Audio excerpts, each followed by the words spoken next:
Reference models. तो जब भी हम लेयर्ड प्रोटोकॉल डिजाइन के बारे में बात करते हैं, ये बहुत इंपॉर्टेंट हो जाता है जब हम नेटवर्क डिजाइन करते हैं। अगर आपको नेटवर्क समझना है, नेटवर्क डिजाइन करना है, तो हर एक काम को अगर हम उसकी कॉम्प्लेक्सिटी के हिसाब से डिवाइड कर लें तो ज्यादा बेहतर होगा। और हर एक लेयर क्या काम करेगी और इन लेयर्स के बीच में क्या रिलेशनशिप होगी, क्या इंटरेक्शन होगा। जैसे यहां पर ट्रांसपोर्ट लेयर सेशन लेयर के लिए क्या काम करेगी, और अगर यहां पर दूसरा मशीन है तो दोनों की सेशन लेयर आपस में क्या प्रोटोकॉल शेयर करेंगी, बातचीत करेंगी। तो दो प्रिवेलिंग मॉडल्स हैं, दो आज के ऐसे मॉडल्स हैं जिसको आप रेफर कर सकते हैं as a network engineer, network designer. इसमें एक होता है टीसीपी आईपी रेफरेंस मॉडल, जो कि आप यहां देख रहे हैं। ये आईएसओ ओएसआई रेफरेंस मॉडल के बाद में आया है। इसमें लेयर्स का डिफरेंस है थोड़ा सा, हर एक लेयर में जो काम होता है उसका भी डिफरेंस है, उसकी चर्चा करेंगे। ये है आईएसओ ओएसआई रेफरेंस मॉडल। अब ये जो ओएसआई है, देखिए आईएसओ ओएसआई बोल रहे हैं इसको। आईएसओ ओएसआई क्यों बोल रहे हैं, ध्यान से देखिएगा।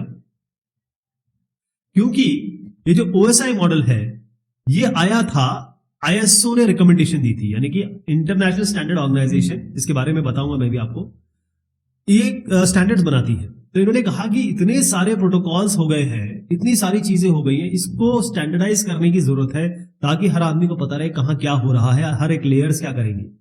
तो ओएसआई मॉडल यहां से उत्पन्न हुआ है, यहां से इसकी उत्पत्ति हुई है। 1983 की बात है ये। फिर 1995 में इसको रिवाइज किया गया।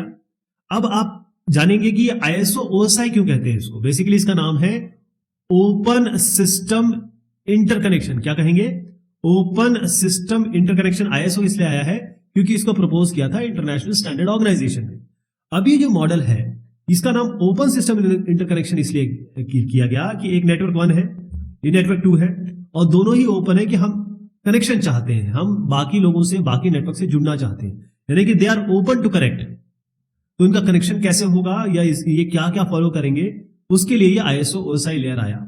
आईएसओ ओएसआई लेयर में मॉडल में 7 लेयर्स हैं, और ये 7 लेयर हैं, उनके क्या क्या काम है।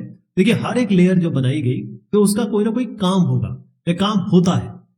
सबसे ऊपर से चलते हैं, जब आप एक कंप्यूटर के सामने बैठेंगे और कोई सॉफ्टवेयर खोलेंगे, नेटवर्क सॉफ्टवेयर कह लीजिए, या फिर कोई नेटवर्किंग का काम करेंगे, तो आप एक एप्लीकेशन आपके सामने होगी।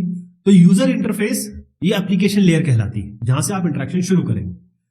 प्रेजेंटेशन लेयर का मतलब ये है कि अब डेटा जो भी आप इसमें हैंडल करना चाहते हैं वो दिखेगा कैसे, प्रेजेंट्स डेटा। यहां पर आप जो डेटा भेजेंगे तो आप चाहते हैं कि इंक्रिप्शन डिक्रिप्शन हो, यानी कि कोई बीच में उसे पकड़ ना सके, सोर्स और डेस्टिनेशन को प्रॉपर डेटा मिले, वो प्रेजेंटेशन हो गया। सेशन का मतलब ये होता है कि भाई दो अलग अलग एप्लीकेशन चल रही है ना, maintain distinction between data of separate application. दो सेपरेट एप्लीकेशन चल रही है, दो डेटा वो यूज कर रही है, उनके बीच में एक डिस्टिंक्शन रहे। सेशन का मतलब ये होता है कि एक पर्टिकुलर जगह पे जो काम कर रहे हैं उसका स्नैपशॉट। और साथ में एक अगर दो होस्ट ले लीजिए, दो कंप्यूटर ले लीजिए, उनके बीच में कंट्रोल, डायलॉग कंट्रोल, ये भी आप समझ सकते हैं। एक्चुअली क्या है, ये सेशन, प्रेजेंटेशन, एप्लीकेशन, ये तीनों ही आप इसको जोड़ के टीसीपी आईपी में एक कर दिया गया है, क्योंकि काम सबका यही है कि यूजर के साथ इंटरेक्शन करना और डेटा को प्रेजेंट करके भेजना। अब आते हैं ट्रांसपोर्ट लेयर पे। ये आपको एंड टू एंड कनेक्शन देता है, मतलब एक होस्ट से दूसरे होस्ट में कनेक्शन। अब वो रिलायबल डेटा जाएगा, अनरिलायबल जाएगा। रिलायबल मतलब ये हो गया कि कनेक्शन ओरिएंटेड, अनरिलायबल मतलब हो गया कनेक्शन लेस। अब ये डिलीवर कैसे हो रहा है, साथ में फ्लो कंट्रोल में कंजेशन होगा, बाकी चीजें इसमें ट्रांसपोर्ट लेयर का काम ये होता है। नेटवर्क लेयर का काम यह है, यहां पर लॉजिकल एड्रेसिंग होती है, क्योंकि हर एक कंप्यूटर को, हर एक सिस्टम को जानना होता है ना, कहां से कहां डेटा जाएगा, क्या नोड्स होंगे इसके बीच में, कौन सा पाथ होगा, कौन सा रास्ता होगा। लेकिन यहां पर लॉजिकल एड्रेसिंग से काम होता है। इस लॉजिकल एड्रेसिंग को जब फिजिकल एड्रेसिंग में, यानी कि आपके कंप्यूटर में जो प्रॉपर आईपी या फिर मैक एड्रेस होगा, वो होता है डेटा लिंक लेयर पे। तो ये मीडिया एक्सेस मैक एड्रेस जिसे कहते हैं, फिजिकल एड्रेसिंग जो लॉजिकल एड्रेस को कन्वर्ट करके की जाती है, वो डेटा लिंक लेयर पे होगा। और फिजिकल लेयर पे एक्चुअल डेटा ट्रांसफर होगा, जो बिट जानते हैं ना 1001, जो ट्रांसफर हो रहा है, जैसे बिट स्ट्रीम जा रही है, बिट जा रहा है, ये यहां पर होगा। ओके, तो बेसिकली फिजिकल लेयर का काम ये है डेटा को मूव कराना, ताकि वो पहुंच सके एक जगह से दूसरी जगह। तो यहां से डेटा शुरू होता है, यूं जाता है, हर एक लेयर कुछ ना कुछ इसमें ऐड करता है, और उसके बाद फाइनली ये फिजिकल लेयर यहां पर जो एक्चुअल मीडियम है उसके थ्रू जाता है और पहुंचता है। जैसे ट्रांसपोर्ट लेयर को ट्रांसपोर्ट लेयर से बात करनी है, इनके बीच में प्रोटोकॉल तय हो जाएंगे, और फिर ये डेटा यहां तक पहुंचेगा ताकि दोनों होस्ट, दोनों कंप्यूटर नेटवर्क पे बात कर सके। इस OSI रेफरेंस मॉडल में 7 लेयर है, और जो 7 लेयर बनाए उनका कुछ प्रिंसिपल था कि क्यों बना। आप बोलेंगे ना 7 क्यों है, 6 क्यों नहीं है, 5 क्यों नहीं है, 10 क्यों नहीं है। तो हर एक लेयर जो बनाया गया उसके पीछे कुछ कारण थे, प्रिंसिपल क्या थे, जो ISO OSI लेयर को बनाने के पीछे जो ऑर्गेनाइजेशन है उसके दिमाग में क्या रहा होगा। वो ये था कि हर एक लेयर बनाई जाए तब जब हमको एब्स्ट्रैक्शन की जरूरत है, अमूर्तता की जरूरत है, यानी थोड़ा और एग्जाम्प्लीफाई करना है, इस काम को और थोड़ा सा डिस्क्राइब करना है, तो नई लेयर बना दी गई। हर एक लेयर का काम बिल्कुल प्री डिफाइंड होना चाहिए, ऐसा नहीं हो कि ये काम इसका काम और इसका काम आपस में मैच कर रहा हो। हर एक जो फंक्शन है हर एक लेयर का, वो जो भी स्टैंडर्डाइज प्रोटोकॉल है, उसके इंटरनेशनली स्टैंडर्ड प्रोटोकॉल है, उसके हिसाब से वो काम करे, अपने हिसाब से काम ना करे। और हर एक लेयर की बाउंड्री इस तरीके से बनाई गई ताकि जो इंफॉर्मेशन आ रहा है जा रहा है उसको कम से कम इंप्लीमेंटेशन डिटेल बाहर दी जा सके, मतलब खुला ना रखे, और उसको मिनिमाइज किया जा सके, कम से कम किया जा सके। जो लेयर्स हैं वो इतनी होनी चाहिए जिसमें ऐसा ना हो कि एक लेयर तो बहुत बड़ी हो गई, उसमें बहुत सारे फंक्शन डाल दिए, बहुत सारे प्रोटोकॉल डाल दिए, एक बेचारी इतनी पतली सी हो गई। ऐसा नहीं होना चाहिए, मतलब लार्ज और स्मॉल इनफ इतनी कि सारे के सारे अलग अलग फंक्शन इसके ये लेयर कर सके। 3 बहुत इंपॉर्टेंट कॉन्सेप्ट है OSI लेयर के। इसमें सर्विसेज आती हैं, इंटरफेसेस आते हैं और प्रोटोकॉल्स आते हैं। सर्विसेज का मतलब ये है वो फंक्शन जो एक लेयर अपने ऊपर वाले लेयर को देगी, यानी कि इसमें जो जो फंक्शन वो इसके लिए करेगी, सर्विसेज ही होते हैं। इंटरफेस का मतलब होता है 2 लेयर के बीच में जो जगह है, या इसके बीच यहां पर जो फंक्शंस वगैरह दिए गए हैं। कहने का मतलब यहां पर आप कोई अगर चेंज करना है इस लेयर को, तो आप प्रोटोकॉल लेयर चेंज करना है तो उसका प्रोटोकॉल को यहां चेंज कर दीजिए, तो आपको लेयर के बारे में ध्यान देने की जरूरत नहीं होगी, इंटरफेस को चेंज करिए बस। प्रोटोकॉल का मतलब ये होता है कि 2 पीयर लेयर, जैसे ये ट्रांसपोर्ट 2 मशीन, ये मशीन M1 है, ये मशीन M2 है, ये आपका कंप्यूटर हो सकता है, मेरा लैपटॉप हो सकता है, 2, इनके बीच में जो एक एग्रीड अपॉन है, ये कहते हैं कि हम डच में बात करेंगे तो डच में बात करेंगे, ये कहते हैं कि मेरा पैकेट साइज इतने का होगा, ये कहते हैं कि हम TCP यूज करेंगे या फिर UDP यूज करेंगे, तो क्या ये डिसाइड करते हैं, वो प्रोटोकॉल्स होगा। TCP/IP reference model. TCP/IP का मतलब है, अभी ये जो TCP/IP ने आया कहां से, ये आपको जान के बड़ी खुशी होगी, क्योंकि ये जो मॉडल है, ये अगर सारे वाइड एरिया नेटवर्क इनके दादाजी के बारे में बात करें, ग्रैंड पेरेंट के बारे में बात करें, जो ARPANET था, क्योंकि आपको पता है पहले ARPANET आया, फिर NSFNet आया, फिर ANSNet आया, ऐसे करते करते पूरा इंटरनेट बना। आज का जो इंटरनेट है उसके भी ये दादा है, यानी कि परदादा है, कह सकते हैं। TCP/IP रेफरेंस मॉडल वहां भी यूज होता था। तो ARPANET का काम ये था, ARPANEट एक रिसर्च वाला काम था, जिसको department of defence United states ने कहें कि उसको बनाने की शुरुआत की थी और स्पॉन्सर किया था, ठीक है जी, पैसा दिया था। इसका काम ये था कि बहुत सारी जो US की यूनिवर्सिटीज है, गवर्नमेंट के इंस्टॉलेशन है, वो सब आपस में जुड़ जाएं टेलीफोन लाइंस के थ्रू। अब जैसे ही सैटेलाइट और रेडियो नेटवर्क भी आए, इसको जोड़ा गया। अब अभी के जो प्रोटोकॉल चल रहे थे, मैं TCP/IP के बारे में बात नहीं कर रहा हूं, अभी ये समझिए कि शुरुआत कहां से हुई। जो प्रोटोकॉल चल रहे थे उनके साथ काम करना थोड़ा मुश्किल हो गया, क्योंकि कहां आप PSTN लाइन पे नॉर्मल सिस्टम्स को जोड़ रहे हैं, कहां आप रेडियो और सैटेलाइट के भी प्रोटोकॉल्स जोड़ना चाहते हैं, वहां इंटरकनेक्शन में दिक्कत होने लगी। तो उसके कारण ये जो मॉडल आप देख रहे हैं उसकी उत्पत्ति हुई, ये आया। और सबसे पहले जो आया इसमें TCP/IP का एक, ये 2 अलग अलग प्रोटोकॉल है। तो TCP/IP रेफरेंस मॉडल ऐसे आया है कि एक रेफरेंस आर्किटेक्चर था कि ठीक है, अगर आपको सब चीजें जोड़नी है तो इस TCP/IP का उपयोग करिए। और TCP/IP कहीं अलग से नहीं आया, TCP एक प्रोटोकॉल है जो यहां पर यूज होता था, ट्रांसमिशन कंट्रोल प्रोटोकॉल, और IP जो है ये भी इंटरनेट प्रोटोकॉल, 2 अलग अलग प्रोटोकॉल यूज होते थे। इसी को मिला के इस आर्किटेक्चर का या इस रेफरेंस मॉडल का नाम रख दिया गया। तो जो 2 प्राइमरी प्रोटोकॉल है उस पे नाम रखा गया है, और ये शुरुआती दौर में जब इंटरनेट शुरू हुआ था, और तब TCP/IP यहां पर जब इसकी जरूरत पड़ी तब ये बना। तो पहला इसको सर्फ और खान साहब ने डिस्क्राइब किया, उसके बाद इसको थोड़ा और क्लीन या डिफाइन और रिफाइन किया ब्रैडन साहब ने। फिर डिजाइन कैसा होगा इसका, इसको बताया क्लार्क साहब ने। अगर IAS का एग्जाम होता है नेटवर्किंग में तो ये पूछा जा सकता है, अदरवाइज नहीं, इसको बस जान लीजिए। अब यहां पर TCP/IP जो रेफरेंस मॉडल है, इसमें ये वाली जो लेयर है इसको हम physical plus data link layer कह रहे हैं, लेकिन अभी हम इसको डेटा लिंक लेयर कहेंगे, यानी कि लोएस्ट लेयर होती है। इसमें केवल 4 लेयर, 7 लेयर होती थी ISO OSI में। उसमें जो एप्लीकेशन है, सेशन है, प्रेजेंटेशन है, उन सबको जोड़ दिया गया, ठीक है, उन सबको एप्लीकेशन बना दिया गया। तो 7 में अगर आप 3 को जोड़ दें तो कितना बना, 7 में 3 को जोड़ दें तो कितना बचता है आपका 4।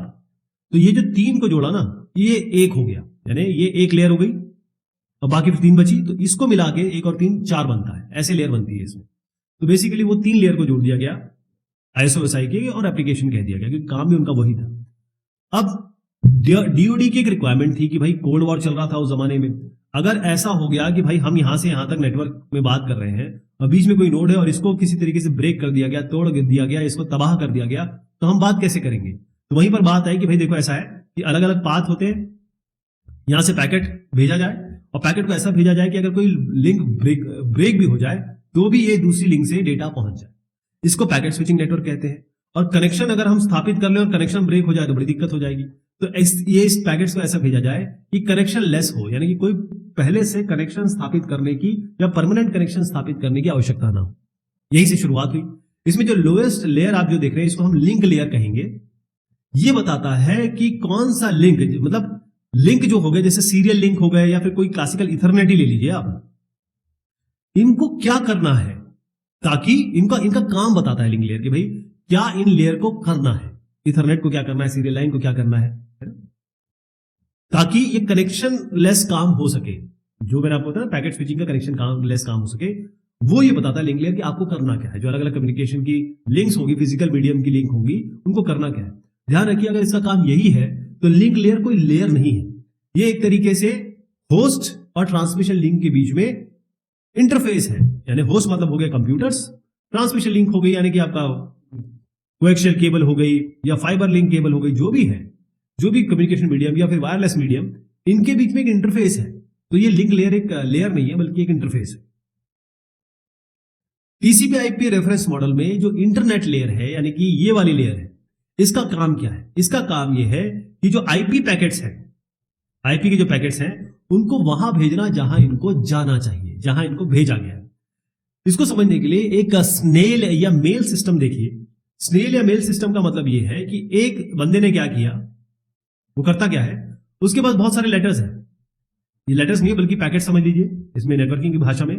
वो क्या करता है, लेटर मेल बॉक्स में ड्रॉप कर देता है। ठीक है, एक कंट्री जो इसकी कंट्री है, मान लीजिए कनाडा में ड्रॉप करता है। अब ये भेजता है इसको इंडिया में। अब ये जो भेजे हैं वो या तो कि तीनों के तीनों पहुंच जाएंगे, 1 2 3, या 2 पहुंच जाएंगे या 1 पहुंच जाएगा, यानी कि इनमें से कोई ना कोई पहुंच जाएगा या सारे पहुंच जाएंगे, ये आप मान सकते हैं। लेकिन ये मैं आपको बताता हूं IP और TCP की बात। अब लेटर जो है ये कनाडा से इंडिया के बीच में कहां कहां गया होगा आपको पता है? कितने सारे इंटरनेशनल मेल गेटवेज इसने क्लियर किए होंगे, मतलब रास्ते क्लियर किए होंगे। लेकिन यूजर इस साहब को कुछ पता नहीं है, इन्होंने जिनको भेजा है वो बस बता देंगे कि मिल गया है। हर एक कंट्री जब भी ये पैकेट आएगा उसमें अपना स्टैम्प डालेगी, अपना एनवेलप साइज डालेगी, अपना रूल डालेगी, सारा यूजर से हिडन है। तो ये जो सारे काम हो रहे हैं यही काम कौन सी लेयर कर रही है, इंटरनेट लेयर कर रही है। इंटरनेट लेयर ये बताएगी कि भाई पैकेट का साइज क्या होना चाहिए, पैकेट का फॉर्मेट क्या होना चाहिए, प्रोटोकॉल कौन सा यूज करना है। ऑफिशियल पैकेट फॉर्मेट बताती है ये, और कौन से प्रोटोकॉल से इसको यहां से वहां तक भेजना है। और वो कौन सा प्रोटोकॉल है, वो है इंटरनेट प्रोटोकॉल, IP प्रोटोकॉल। इस IP के साथ एक और चीज डिफाइन होती है, वो है ICMP। क्या होता है, ये जो आप इंटरनेट लेयर पे देख रहे हैं, यहां पर एक IP प्रोटोकॉल है और यहां पर ICMP है। ICMP का मतलब होता है इंटरनेट कंट्रोल मैसेज प्रोटोकॉल। ये IP की मदद करता है उसको भेजने में, कंपेनियन प्रोटोकॉल है। TCP/IP रेफरेंस मॉडल में ट्रांसपोर्ट लेयर पे आ गए हम। यहां पर आप 2 चीजें देख रहे हैं, एक TCP है, ट्रांसमिशन कंट्रोल प्रोटोकॉल, एक आप देख रहे हैं UDP, यूजर डेटा ग्राम प्रोटोकॉल। तो ट्रांसपोर्ट लेयर का मतलब यह है कि अब जो पीयर एंटिटीज है, यानी कि यहां पर अगर दूसरा एक प्रोटोकॉल स्टैक बना दूं तो ट्रांसपोर्ट कैसे बात करेगी, एप्लीकेशन कैसे बात करेगी, इंटरनेट कैसे बात करेगी, वो ये बताएगा। मतलब end to end transport protocol TCP UDP यहां डिफाइन किए गए हैं, ताकि सोर्स और डेस्टिनेशन, यही सोर्स है ये डेस्टिनेशन है, आपस में कन्वर्सेशन कर सके, बातें कर सके, डेटा का आदान प्रदान कर सके। अब 2 ये जो एंड टू एंड प्रोटोकॉल इन्होंने डिफाइन किए, एक है इसमें TCP यानी कि ट्रांसमिशन कंट्रोल प्रोटोकॉल, और दूसरा है इसमें UDP यानी कि यूजर डेटा ग्राम प्रोटोकॉल। अब इसको समझने की कोशिश करिए कि इसमें ये इन्होंने कहा क्या है। TCP का मतलब है रिलायबल कनेक्शन ओरिएंटेड प्रोटोकॉल है, यानी कि जब आप TCP का यूज करेंगे तो इनके बीच में एक बकायदा लिंक बनेगी, प्रॉपर कनेक्शन ओरिएंटेड है ये। और बाइट स्ट्रीम का बताया था मैंने कि इसमें मैसेज जो होता है उसकी बाउंड्री डिफाइन नहीं होती। तो एक मशीन से दूसरे मशीन तक बगैर एरर के बिट्स या पैकेट्स को भेजना, ये काम होता है TCP का, है ना। जो इनपुट बाइट स्ट्रीम है वो कितने भी बिट्स हो सकते हैं इसमें, जैसे 10111011। अब इसको कितने में डिवाइड करना है, ऐसे डिवाइड करना है। कैसे डिवाइड करना है, ये डिफाइन करेगा डिस्क्रीट मैसेजेस में, और ये डिवाइड करके किसको भेजता है, इसका काम है इंटरनेट लेयर को भेजना। मतलब मान लीजिए ये आपके 8 बिट है, इसको 4-4 करके इंटरनेट लेयर पे भेजना, ये किसका काम हो गया, ट्रांसपोर्ट लेयर का काम हो गया। अब डेस्टिनेशन पे इस जगह पे जो टीसीपी रिसीव कर रहा होगा, मतलब टीसीपी प्रोसेस रिसीव कर रहा होगा, उसका काम क्या होगा कि इन दोनों को जोड़ देना और फाइनली इसको 1011 ऐसे बना देना। ये जो एक है वो अगले के साथ जुड़ेगा, ठीक है जी। डेस्टिनेशन का काम ये है कि इसको जोड़ना और ले लेना। टीसीपी एक और काम करता है, वो फ्लो कंट्रोल को हैंडल करता है। फ्लो कंट्रोल का मतलब ये है कि एक मान लीजिए मशीन है बहुत जबरदस्त तरीके से भेज रही है, दूसरी उसको इतनी झेल नहीं पा रही है, उसकी स्पीड इतनी ये है कि वो उसको इतने सारे पैकेट्स को हैंडल कर सके। इसको हम कहते हैं स्वैम्पिंग, फ्लडिंग या ओवरवेलमिंग। इन सबको रोकने का काम भी टीसीपी करती है, हैंडल करने का काम। अब आते हैं हम यूडीपी पे। यूडीपी इससे उल्टा हो गया। यूडीपी एक तो अनरिलायबल है, ये अनरिलायबल गलत शब्द नहीं है यहाँ पर। अनरिलायबल का मतलब ये है कि आप कोई भी कनेक्शन स्थापित नहीं करेंगे, कनेक्शन लेस है, और जब भी आप डेटा भेजेंगे तो आप ये डेटा किस रास्ते से जा रहा है, कहां से जा रहा है, आपको इससे कोई मतलब नहीं है, बस डेटा जाके पहुंच जाएगा। हो सकता है कुछ डेटा इसमें गिर भी जाए, यानी लॉस भी हो जाए, ये हो सकता है। कई सारे लोग जो है टीसीपी का जो सीक्वेंसिंग है या फ्लो कंट्रोल है, क्योंकि टीसीपी सीक्वेंसिंग फ्लो कंट्रोल में बहुत सारी हर एक बात की आती रहती है, एक्नॉलेजमेंट आती रहती है। हर चीज के एक्नॉलेजमेंट आते साथ ही जो ओवरहेड है या फिर कहें जो डिलेज है वो पैदा हो जाते हैं। कई ऐसे सर्विसेज हैं जिसमें आप ये डिलेज और ओवरहेड नहीं चाहते। तो जो यूजर बहुत जबरदस्त प्रॉम्प्ट डिलीवरी चाहता है, उसके लिए एक्यूरेसी बहुत ज्यादा इंपॉर्टेंट नहीं है। जैसे आप जब बात कर रहे हैं फोन पे या वीडियो आपका चल रहा है, वीडियो का स्ट्रीमिंग चल रहा है, तो वहां पर यूडीपी का इस्तेमाल बहुत जरूरी है, क्योंकि वहां पर ये ओवरहेड और डिले आपको नहीं महसूस करना है। और दूसरा यह है कि अगर एक आध बीट इधर उधर हो भी जाए तो चलेगा। टीसीपी आईपी रेफरेंस मॉडल में एप्लीकेशन लेयर, जो टॉप मोस्ट लेयर है, वो है application layer. TCP IP model के पास ना तो ये एप्लीकेशन, ये प्रेजेंटेशन लेयर है, ना ये सेशन लेयर। इन तीनों को कंबाइन कर दिया गया, 1, 2, 3, और इसको बना दिया डेटा लिंक लेयर या नेटवर्क टू होस्ट लेयर या लिंक लेयर। तो इसी तरीके से 4 लेयर्स बन गई। तो इनके पास टीसीपी आईपी के पास सेशन प्रेजेंटेशन नहीं है। एप्लीकेशन लेयर के पास सारे के सारे हायर लेवल प्रोटोकॉल है जिससे आप डील करते हैं। जैसे आप देखिए, ये टेलनेट है तो बहुत शुरुआत से था। फाइल ट्रांसफर प्रोटोकॉल एफटीपी, ये बहुत शुरुआत से था। एसएमटीपी, ये भी बहुत शुरुआत से था। ये वाले प्रोटोकॉल, बहुत सारे प्रोटोकॉल धीरे धीरे जुड़ते गए, जैसे domain name server, domain name service, domain name system, ताकि आप जो कंप्यूटर के एक्चुअल एड्रेसेस हैं उनको, होस्ट नेम को, नाम को एड्रेसेस के साथ संबंधित कर सके। एचटीटीपी हाइपरटेक्स्ट प्रोटोकॉल, इसको मैं यहां लिख देता हूं एचटीटीपी। ये है जब www आ गया, टिम बर्नर्स-ली साहब ने जब www की शुरुआत कर दी तब ये चाहिए था। फिर आरटीपी की बारे में बात करते हैं। एक आरटीपी है, आरटीसीपी है। ये क्या है? ये प्रोटोकॉल है कि जब रियल टाइम मीडिया आपको, जैसे वॉइस हो गया, मूवीज हो गई, पिक्चर हो गई, गाने हो गए, वो रियल टाइम डिलीवर करना है, वो आरटीपी हो गया।